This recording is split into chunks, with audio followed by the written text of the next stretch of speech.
Let me say that let the world have a goal of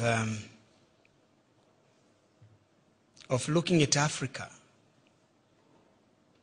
as the place or the continent that can feed the world.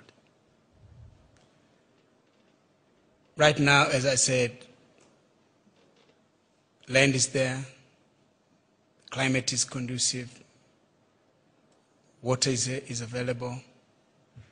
So what is required is make technology available, make financial resources available to farmers in Africa so that they can increase their productivity and their production.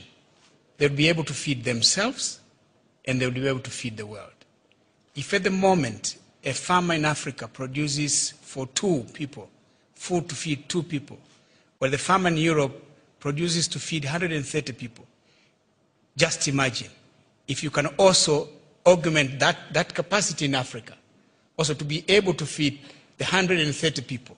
Greatest potential. This world, we have no problem of hunger and malnutrition.